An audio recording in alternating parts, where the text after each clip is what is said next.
Is there a special song? No special song today. We're just live. Hey, good morning, everybody on LinkedIn, Facebook, and Twitter. I think we're streaming in a couple of different places today. Yeah, we're everywhere.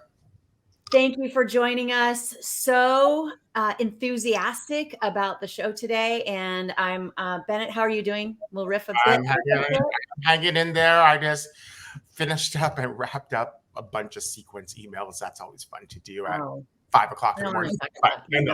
I'm good. I'm good. Yeah. Outbound email marketing, not so much fun. We do need to dig into that topic sometime and talk about the best practices and that type of thing when we put on our marketing hat. But today we're going to put on our DEI hat and talk a little bit about neurodiversity, in particular autism. We have a special guest, Scott Fontechia. Did I say it right? Fontechia? No one says it right. No worries. Right. It's Fontechia. See, this is if it had two C's, then it would have been Fontechia, right? Because I was putting on my Italian. My husband speaks fluent Italian and he's always correcting me. So I messed up again. I won't tell him though. It's okay. My family background is Italian. And when they immigrated to the US, they actually messed up the last name in customs and dropped one of the C's. So it's supposed to be Fontechia, but it's Fontechia. Fontechia. Well, welcome Scott Fontechia to On the Edge.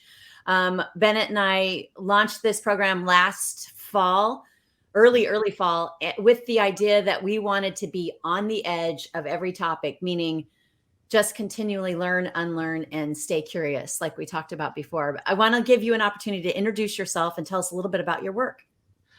I appreciate that. So as you know now, my name is Scott Fontechia. I am joining you from the Sunshine State here in Tampa, Florida. I work for a very unique, maybe even niche program called the Learning Academy, and we are located on the USF Tampa campus. That is the University of South Florida. My educational background and kind of this whole journey is psychology into ABA, which stands for Applied Behavior Analysis. And career-wise, what that meant was when I first got into the field, I was doing therapy and I was working with mostly kiddos. I worked in a preschool for quite some time. I've worked in folks' private homes and clinics, schools, summer camps, kind of you name it. I was working with kids and adolescents on the spectrum or with other disabilities. I got to a moment in time where I had my own aha, autistic kids grow up to be autistic adults. And I thought, hey, what's happening once all these fun kiddos I work with grow up and leave high school or go out into the world? So I wanted to check out the adult services side of things and found the current place that I work now. And I would never go back to working with kids again. I love working with adults. It's so much fun. So what we do here at the Learning Academy, it's kind of multiple different things, but primarily what we're known for is we have a transition program here on campus. The transition program is geared towards young adults, 18 to 25, who are kind of in that what's next phase of life. Maybe they just finished up high school. Maybe they are, trying to launch into independence. Maybe they are tried it didn't go so well, and now what do I do? Or, hey, I don't even know what I want to do for work or what I like or what I'm good at. So kind of gathering those folks in that part of life and putting them alongside their peers, surrounding them with college students and supports, learning more about their disability, learning more about, how they learn, what their learning styles are, how they communicate, what their interests might be, getting to dive in on the research on that, having mentorship along the way. And then something very unique to our program, because we're not a track program.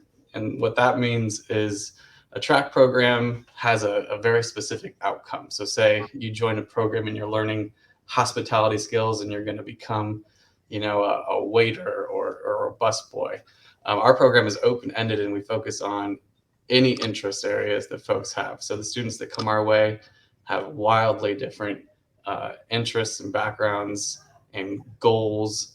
And so we actually set folks up with very unique, what we call applied learning experiences. It's a ALE for short, where that can be volunteering, interning, working, auditing, whatever it might be. It's in their interest area.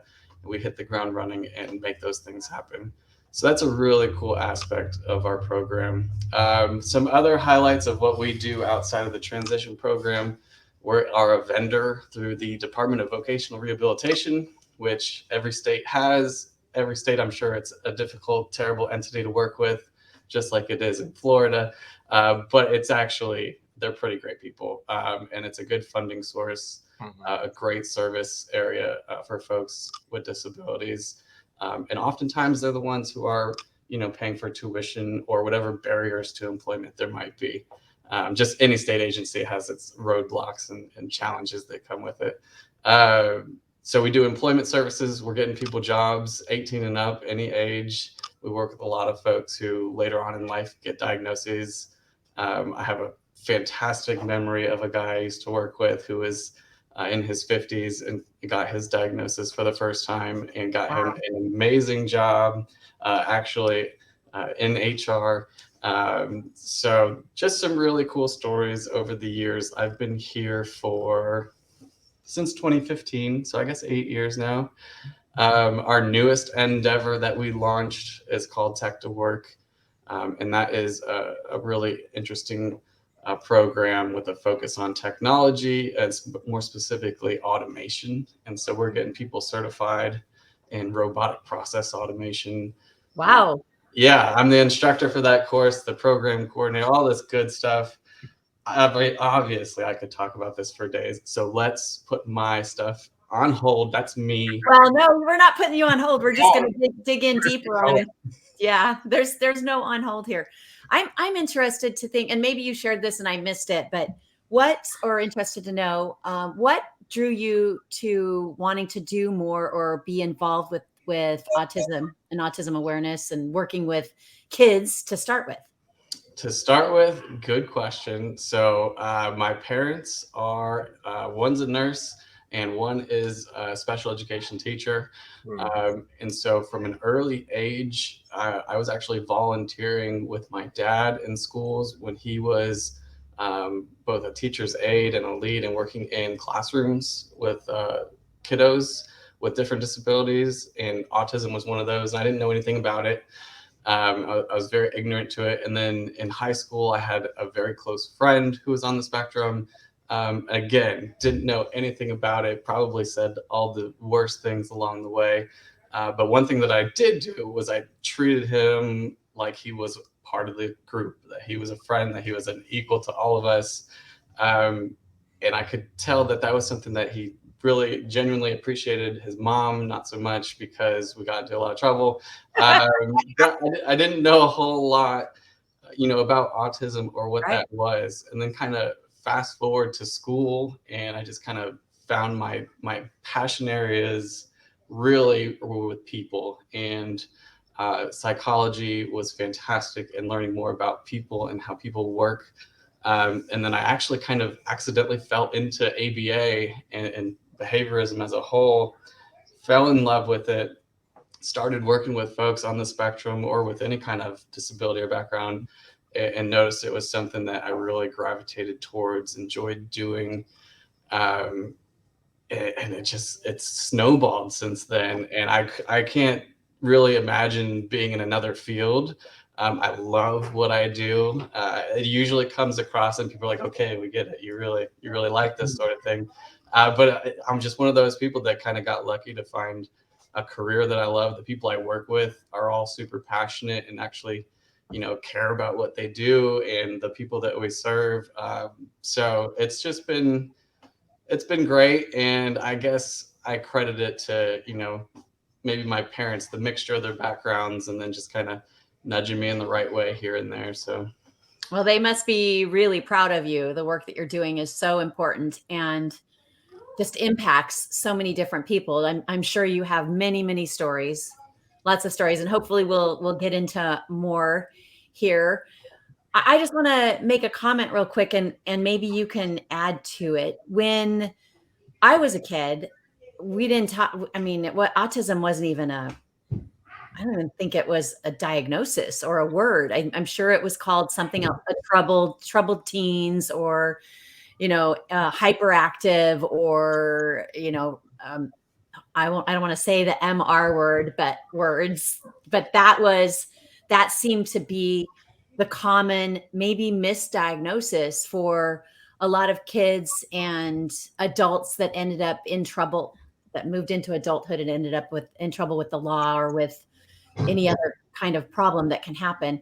Do you know in history, maybe you don't know this, and I'll have to look it up, when we finally found the diagnosis for, he's quickly looking it up right now. Yeah, I'm going to Google it for you so I don't misspeak. We discovered that autism was a thing, when it started to become a good topic to discuss and to dive into and to figure out how can we help these. It's not just because they came from broken homes or that they're just trouble or that they are inbred evil, where they're just out to find trouble and get in trouble. So what did you discover just now on Google? Well, before the technical part, just like autism as a whole, right? It's probably something that's been around. It's not like this is some brand new concept or some, evolution in humans, or the side effect of like a new medicine or the spooky word vaccines. Like, it's not due to anything like that. So autism is something that's been around.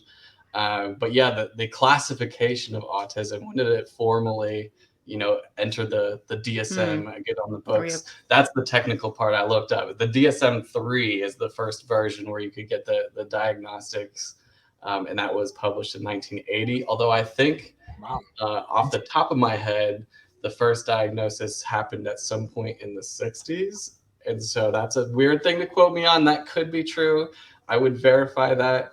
But it's been around since that kind of time period. And that was actually a strange time when folks were still getting institutionalized, and kept out of society sometimes as much as possible. And so there wasn't a whole lot of visibility to autism. And you're right, a lot of times it was just looked at as like, oh, did we lose Rayanne for a second? I'll be back. Yeah. Right back in. Yeah, autism was kind of looked at like, the quirky person, or the overly shy, or the person who doesn't fit in, or anything, or something like that. So yeah, there wasn't always that formal diagnosis. And then even over the years, the actual diagnosis itself, has evolved and changed. And so, as you might know, in the most recent version of the DSM, one of the specific diagnoses that people used to receive was Asperger's. And you can no longer receive the diagnosis of Asperger's syndrome. Really? That is now enveloped under the autism umbrella. Okay. Interesting. That's really interesting. Sorry, we had a glitch there. It must have been my Wi-Fi. That's all right. We just powered through the first. I'm glad that Bennett's a pro, and I know that we can do this. It's no problem at all. So, so on that same topic, tacking in underneath that is there's actually, really quick, if you want to hear like a funny story about the first person ever who was diagnosed with autism, and I don't know their name. I wish I did. It's probably something I could look up. But a funny story about them is, I'm sure you're familiar with the movie Rain Man. Yes. And how there was this perception that, you can just like, you have these math skills or whatever it might be. Right. And there was the very first person on the diagnosed on the spectrum. People would ask him like, oh, how many bricks are on that wall? And he would look at it and he would answer them real quick. And they were just like blown away. Like, how did this guy do this or know this? And then several years later, they kind of checked in with him. They're like, how did you count those bricks so fast and like be able to tell that to people? And he went, I just lied. I just made it up. So he just had like a really good sense of humor about it. I thought that was pretty funny. That's great, and bravo for him, because I'm sure it became annoying, right? Yeah, the only question he gets asked. Right. I will say this: it's the first version of ChatGPT. Then, there you go. I was just kind of correlated with something that's modern today. It's like, okay, like that's you can ask many questions. There you go. Give me the answer now.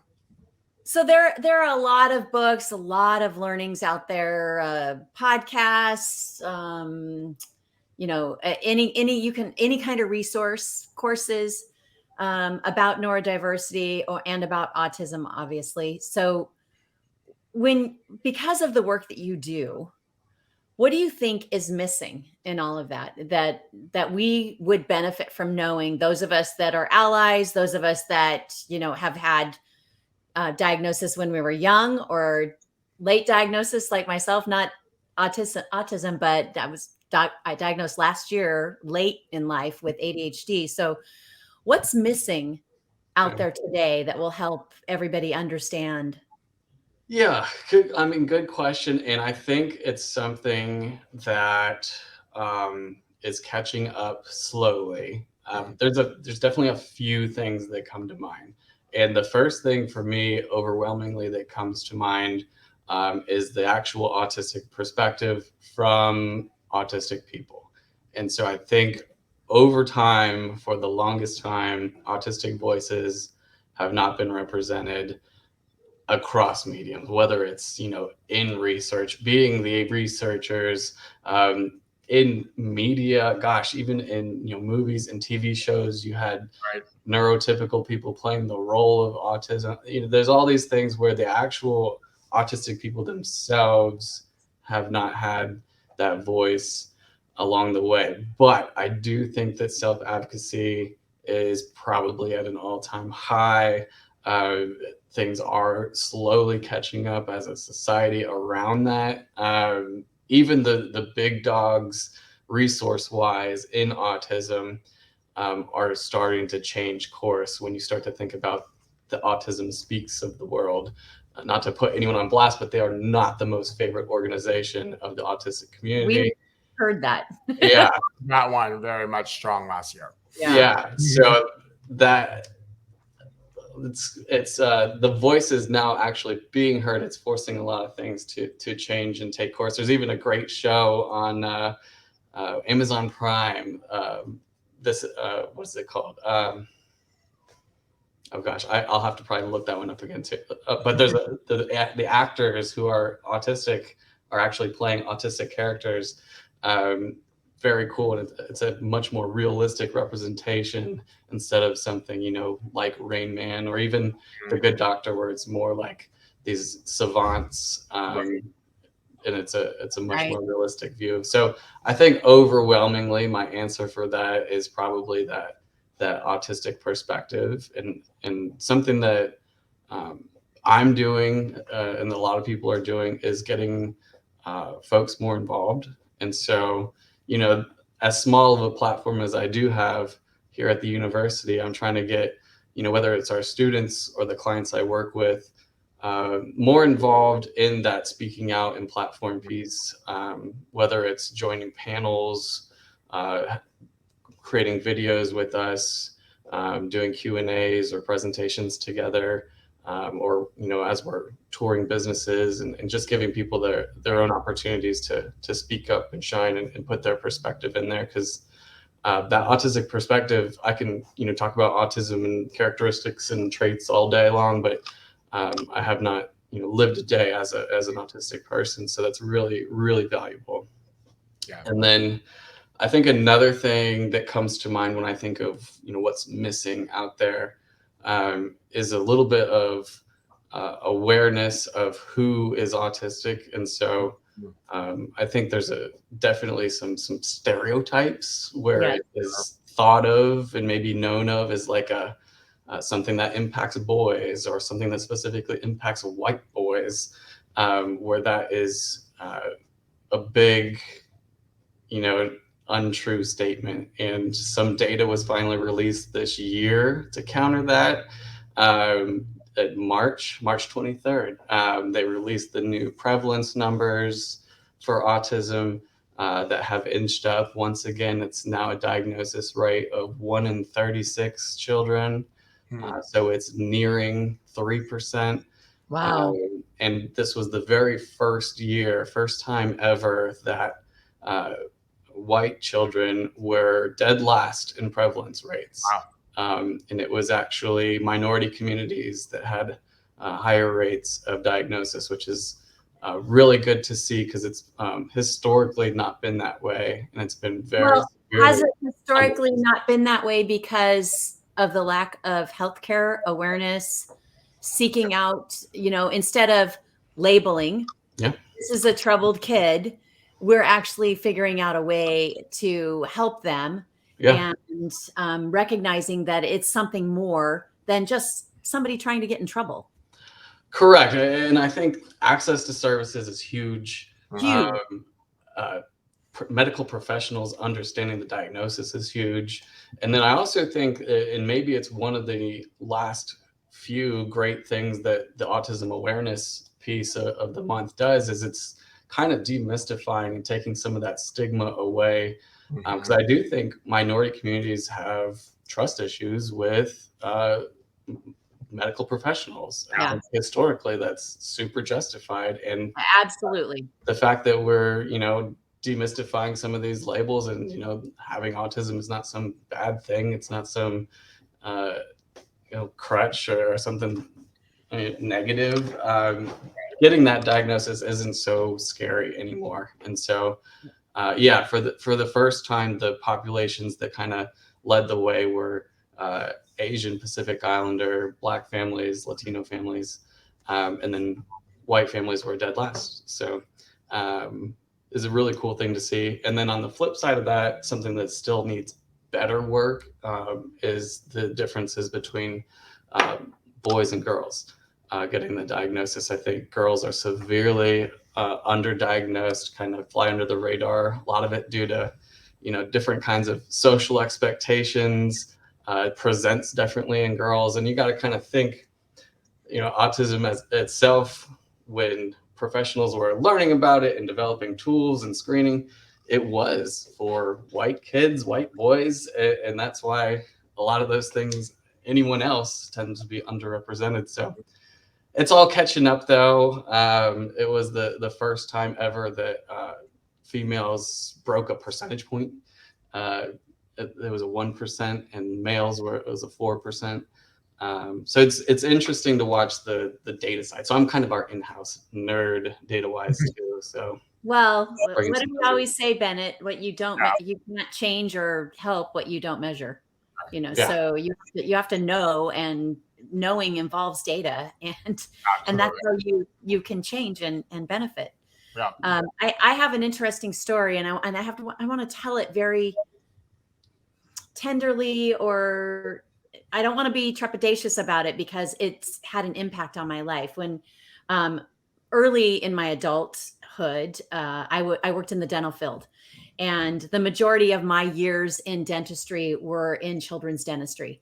And for 5 or 6 years, I worked for a specific dentist that helped troubled children. A lot of our work was done in the hospital. Like, we would have to sedate children to do any kind of work besides a cleaning, right? And many times we would have to sedate to even do a prophylactic once or twice a year cleaning on specific children that were troubled. And autism was just starting to be talked about. It was just on the cusp of it being a condition that was not MR, right? I mean, that was the common terminology that was used for children that exhibited the same type of behaviors.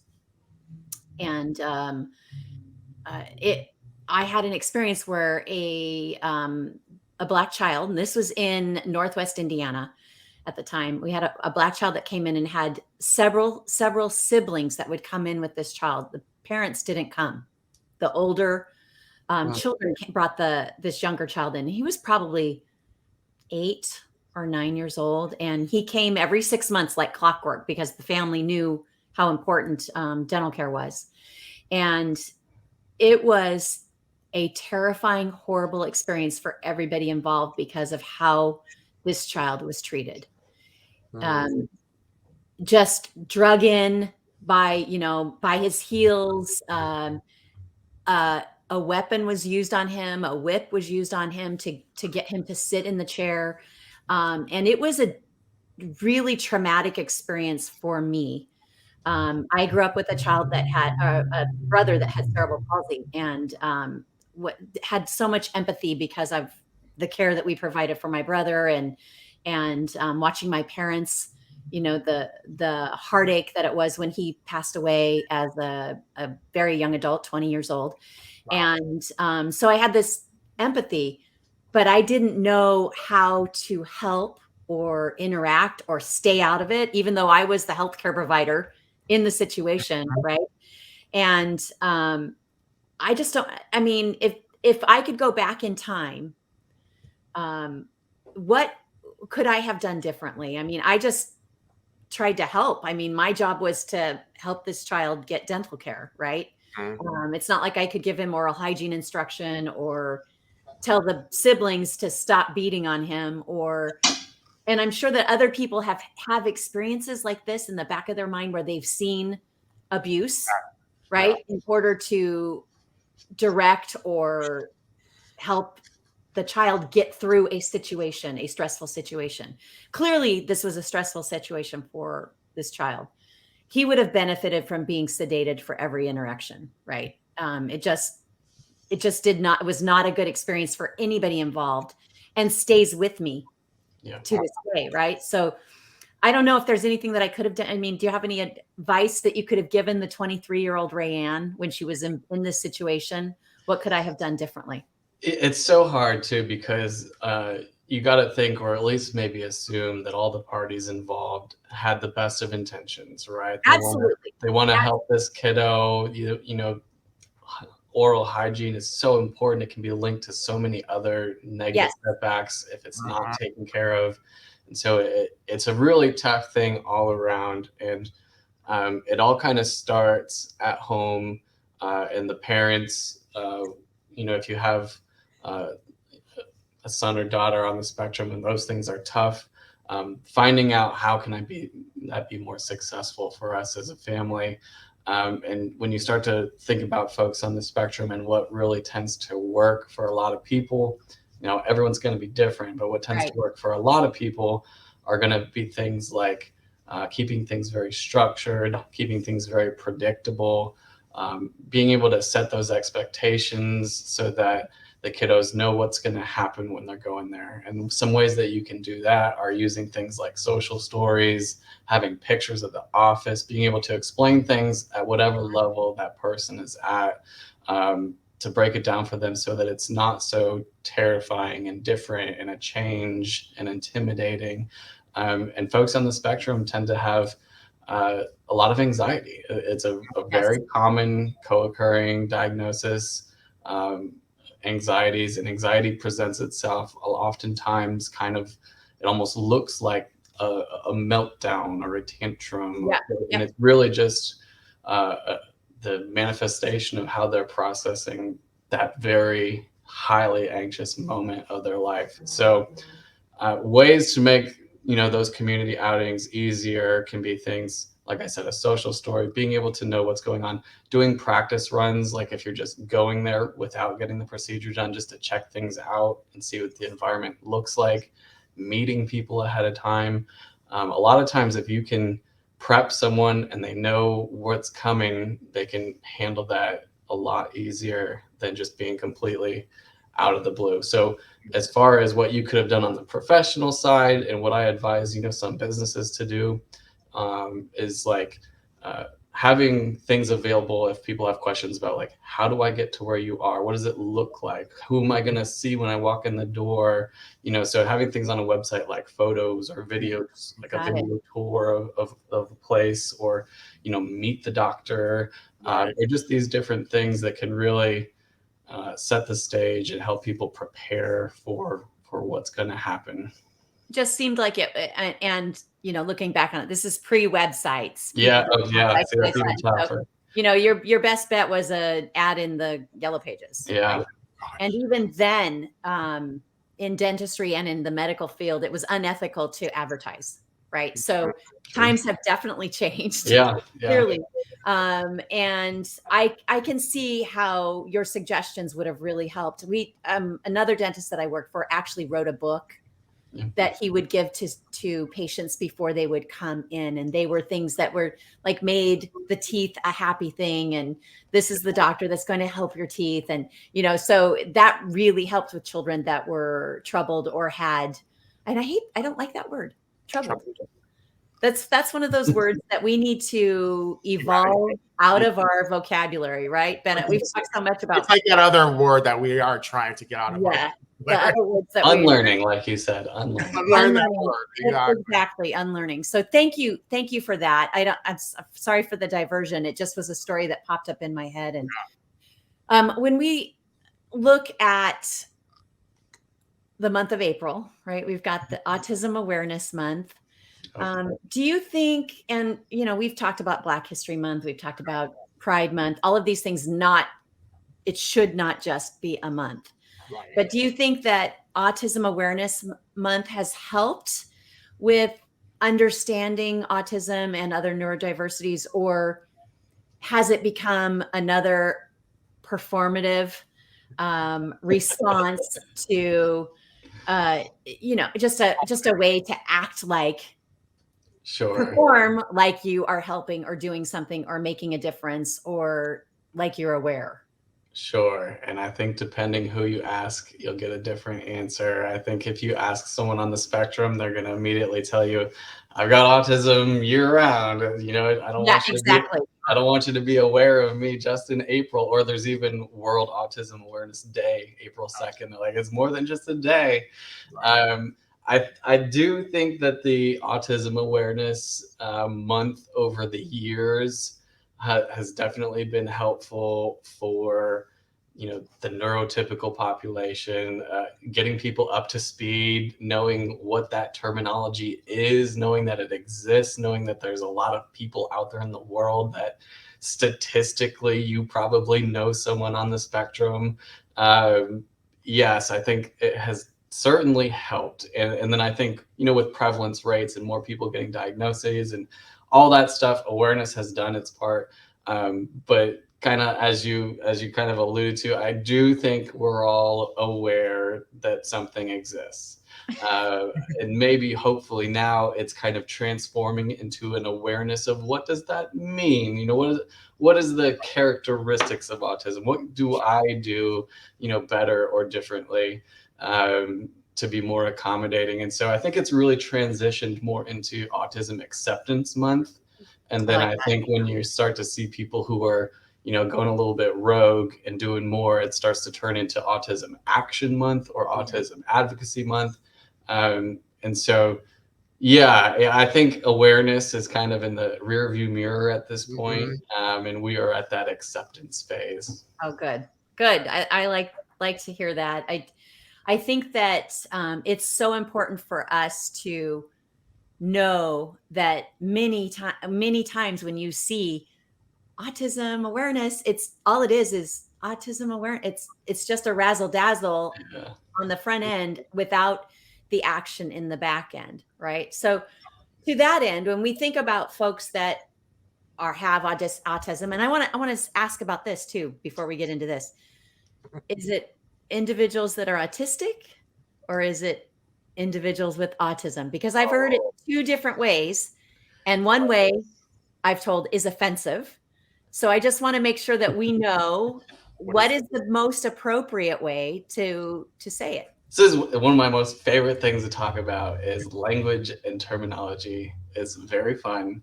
Do you want the scientific answer, or do you want just my rambling thoughts?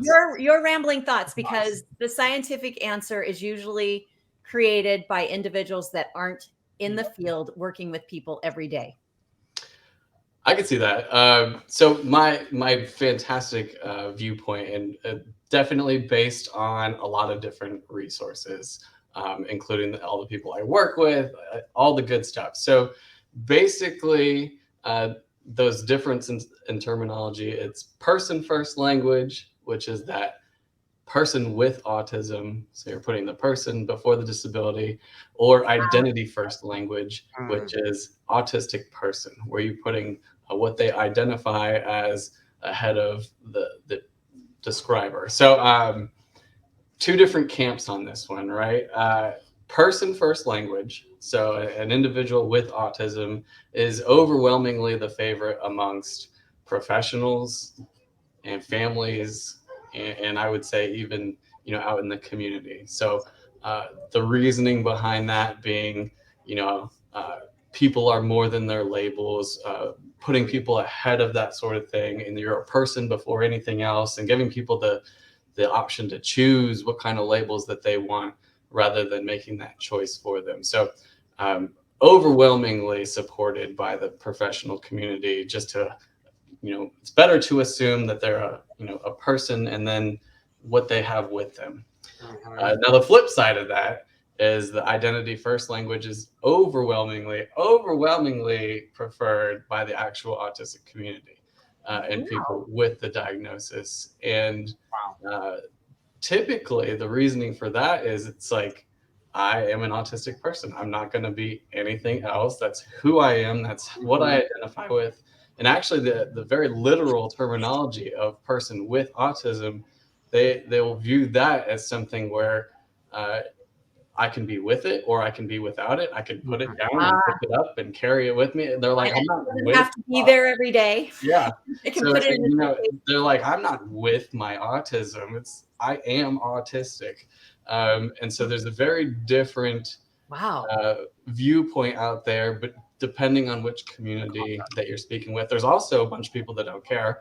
But they actually have done some studies on it, including all of the different players among that.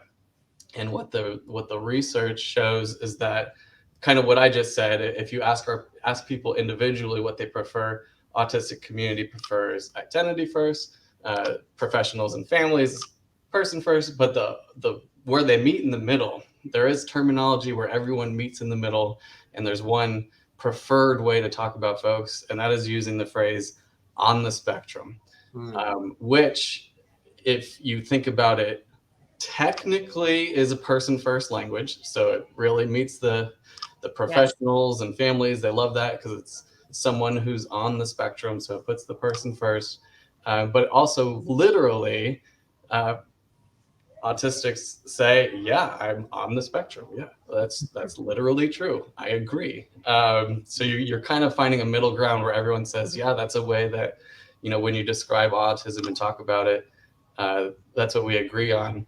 And then I get a lot of people who are like, well, why does it matter? Because I'm not going to go up to someone and say, hey, autistic guy, or hey, person with autism. I'm just going to call them by their name. And so I have to kind of say, well, it matters because that's utopia, right? Yeah, representation matters. You know, when we're talking about it on a podcast, or when they're doing research, or you're writing about articles, people want to be heard and seen and represented the way that they prefer. And throughout the autistic community, there's going to be people that like identity first language, or they like person first language. So it can also be, you know, just personal preference as you go along. But that's just a fun little thing. I like to talk about the language around. That wasn't even on our list or outline, so I'm glad I asked. There's another one that I would run by you. It's my own like little hill that I die on over and over again. Have you ever heard the terminology high functioning and low functioning autism? I have. I have heard that. Yeah. I think a lot of people use that to categorize. So just quick, in the moment, what do you think? What's high functioning autism? What does that mean? This is the problem, because I think people would interpret it differently. Yeah. Because you could say low functioning is it the autism that's low functioning, or is it the person that's low functioning, right? So I think the same with high functioning. So what do you think, Bennett? What's my take? How about you, Bennett? I don't have an opinion. I have a sense, I have a hunch that the logic is probably like reversed in my mind. But well, I do this little exercise, whether it's with incoming USF students or with businesses or whatever. It's just fun. I'll put it on a whiteboard and just say, hey, give me some characteristics or traits of high functioning autism, and then give me some characteristics or traits of low functioning autism. And so what you will always see, or hopefully not always, but always in my history, what you'll see is that for high functioning autism, people will say things like they can communicate well, they can work, they can be really successful, they can. It's a lot of affirmations, things that are what we would call quote unquote good abilities, strengths, all that good stuff. And then when you start to talk about low functioning autism, it's like, well, they need help. They're going to need accommodations. They're going to need assistance. They're going to need. And it's talking about maybe what are the barriers and negatives or downsides. And so what you start to get is good autism versus bad autism, where we don't want that because that doesn't exist. And what ends up happening is the people categorized as high functioning autism, anything that they do need help with or struggle with gets overlooked.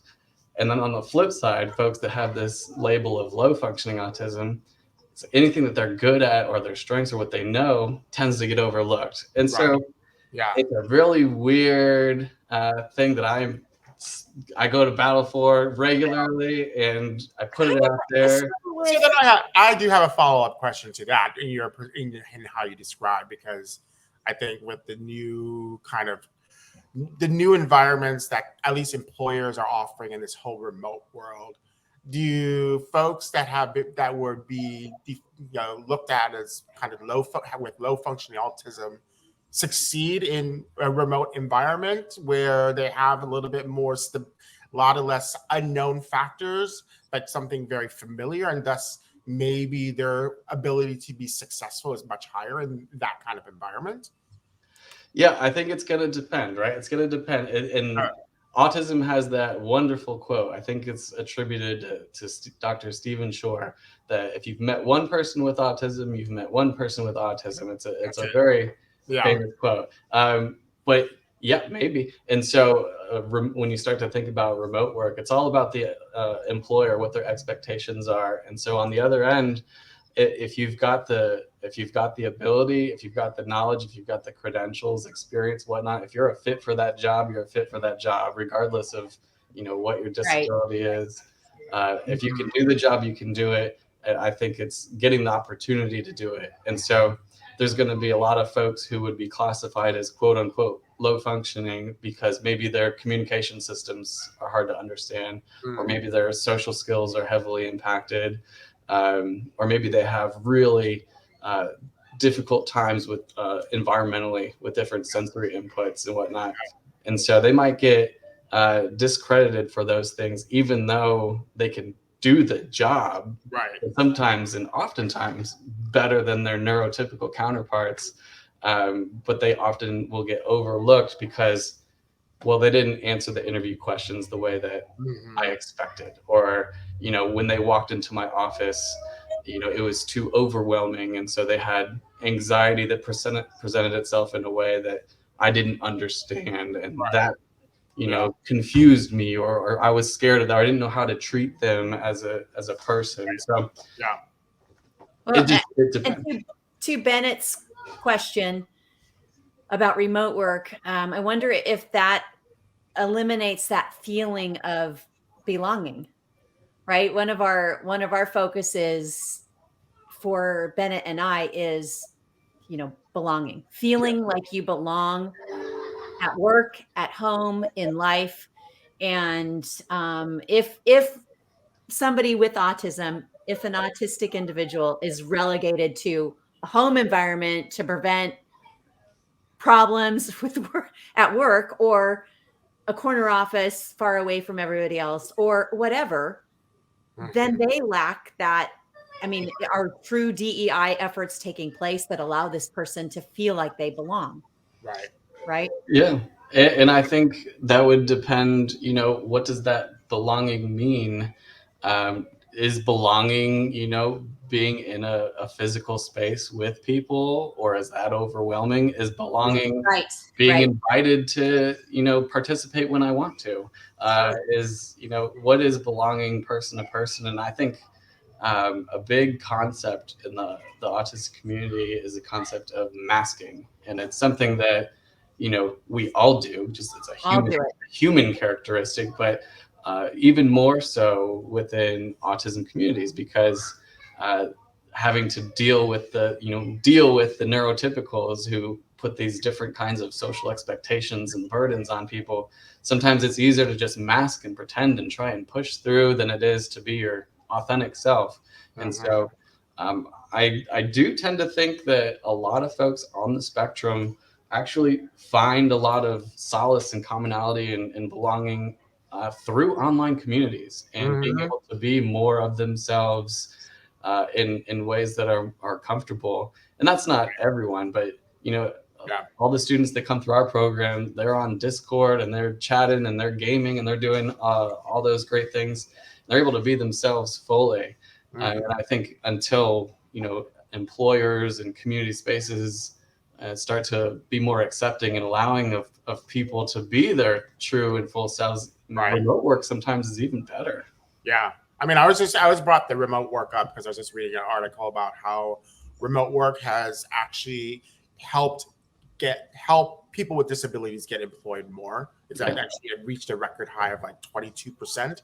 And so, you know, I was just, you know, in this particular, you know, area of people with disabilities, those on the spectrum, was just curious if that how much remote work is going to help with getting more and more folks employed. So yeah.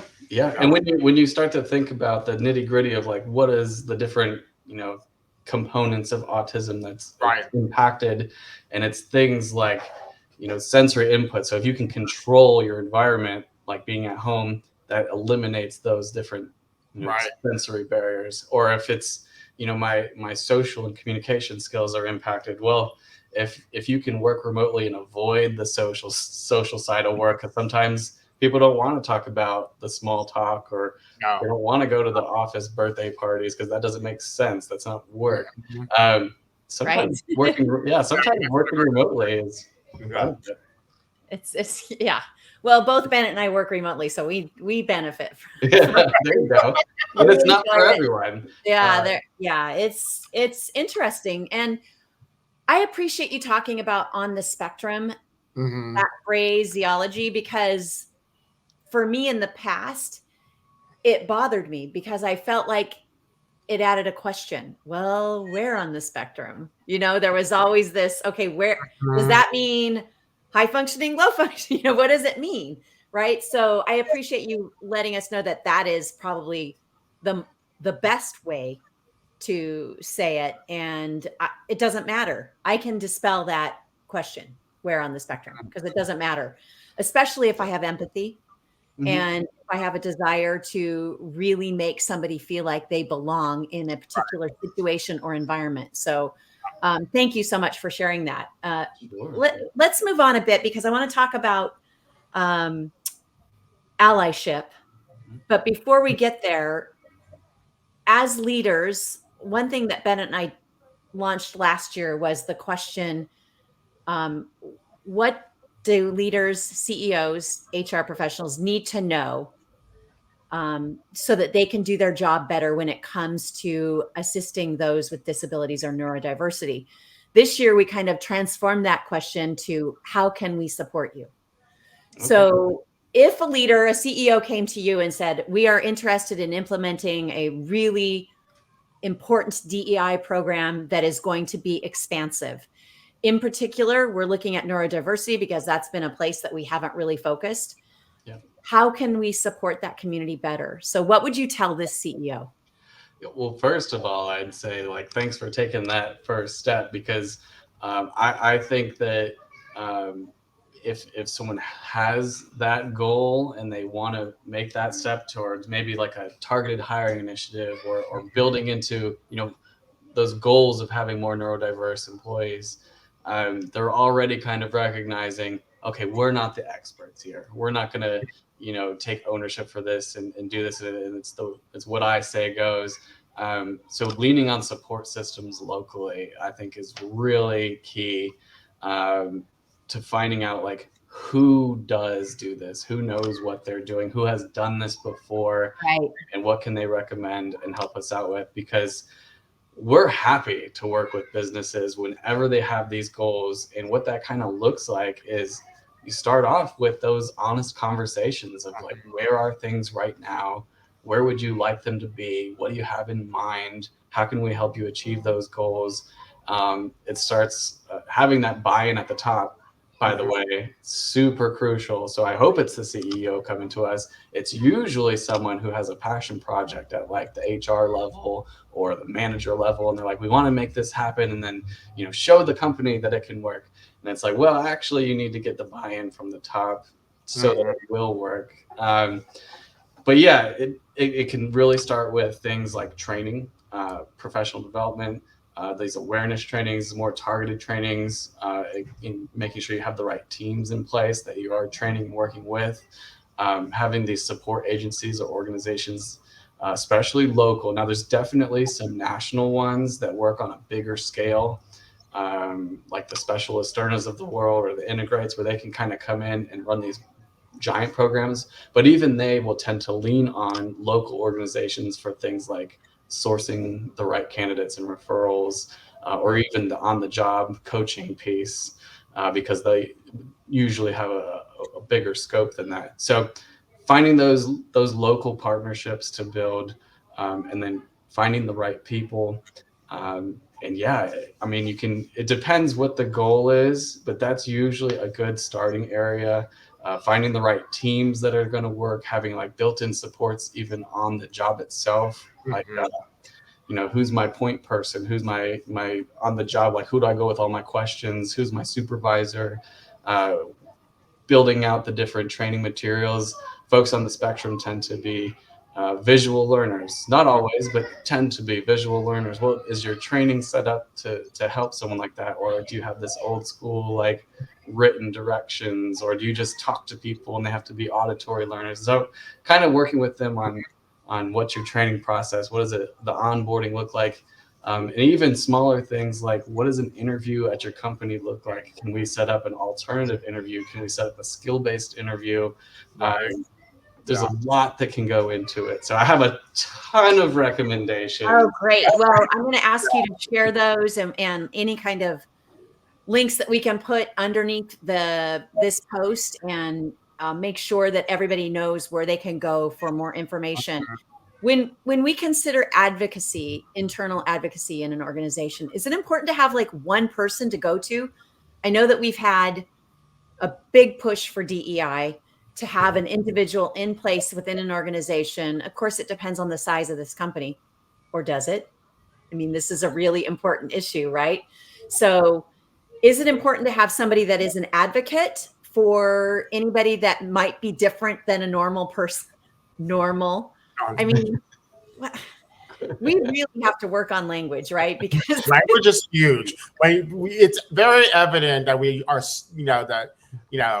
especially in the business world, we stumble on language all day long. It's changing, and we need to change. And it's not. It has to get more empathetic and less, and such. So it is a tough one, as we all kind of struggle with word choices, on even this kind of. And I dislike that the wokeness is attached to this, right? Because well, I'm from Florida, so we got a lot going on. It's a negative thing, when really being woke means I'm awake now to what's out there. Yeah. And I want to unlearn what I thought I knew, right? Yeah. What I thought was true. I want to unlearn what I thought was true. So I think the definition of woke is just the recognition that systemic injustice exists. Exactly. Yeah. Exactly. And if you are anti-woke, what does that say about you? You're pro-systemic injustice. Right? I mean, you're okay with it, right? You're okay with it. You're just going to continue on. Or it doesn't apply to them, so they're not aware. Yeah. It usually comes down to that. And I would love to know your thoughts, Scott, on how we can best be allies. What's the best way, either in the workplace or in your social life, right? Outside of work, in your home, within your family. You know, I recently had a nephew that said he's been diagnosed with social anxiety and borderline autism. Borderline? I mean, right? I guess it depends on the language you choose to share about yourself, right? So I would love to know how we can be the best kind of ally. I think it's just kind of rooted in being a good person. Just if you could just be accepting, taking things with a grain of salt, not jumping to conclusions, not judging people. I think it just kind of starts there, having an open mind. I think a big thing in the autism community is they're like, we just want to be our autistic selves. So stop trying to make us not autistic. Like, we don't want to fit into those neurotypical holes. We have our own pegs, and we're good. We're good over here being autistic. Stop, making us not be. So I think coming into it with that kind of point of view, and then treating folks, like they're your equal, treating them fairly, giving them opportunities, actually listening to people. The number one piece of advice that I have for businesses who do have these goals for bringing in more neurodiverse employees, because they're usually very hesitant or nervous, like, just get to know people, just like actually care about them, like learn about them and talk to them and what their interests are and what they like. And I think a lot. So simple, right? It seems so to say, listen, just listen. But the problem that many people have is that requires work. It requires you to seek out somebody that has autism, seek out somebody that is a minority, a person of color, seek out somebody that has a disability, seek out somebody that is disabled, seek out somebody that is over 65 years old. You have to do the work in order to re-educate and unlearn what you thought you knew. You have to do the work. And one thing that I continually advise people that come at me and say, we don't have a systemic racism problem, we don't have a discrimination problem in the workplace, you're creating the problem by asking the questions, is, have you asked a person who's neurodiverse how they feel? Have you asked a person of color how they feel? Go ask your friends who are people of color, and it kind of stops them because they don't have friends that are people of color, right? And I think a friend who has stated that they're on the spectrum, right? And exactly why, one of the biggest things I'm doing right now is getting autistic people involved in so many different ways in what we're doing, is because I don't think a lot of people have given them that opportunity or taken the time to listen. And so the more that we can elevate these autistic voices and like actually advocate and communicate, here's who I am, here's what worked for our community, here's, what worked for me individually, because I think that young people on the spectrum should have people who are mentors that they look up to that are also on the spectrum that can maybe provide guidance. They don't need to find that in me. So yeah, I agree. And it's tough to unlearn and do all these things, but it pays off if you actually put some effort into it. I know we're getting short on time, and I respect your time and your day. I know that you're at work and helping us out with this conversation today, and appreciate it so much. Are there any great resources, any resource that you can share with us quickly? And then I would love to have you either send some more over to me or go ahead and put it in the comments on the LinkedIn post here, and I can share it across the other platforms that we're.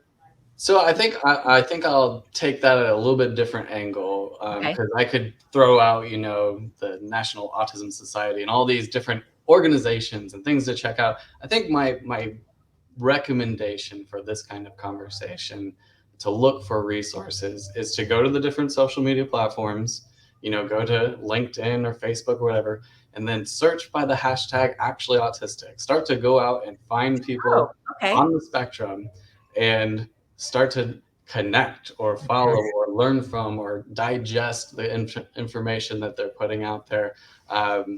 When you want to find information, say in a book, look for autistic authors, look for folks on the spectrum who are running their own websites and their own resources. And then I think especially for businesses, because I think a lot of people are looking for, ways to give back or donate or get involved.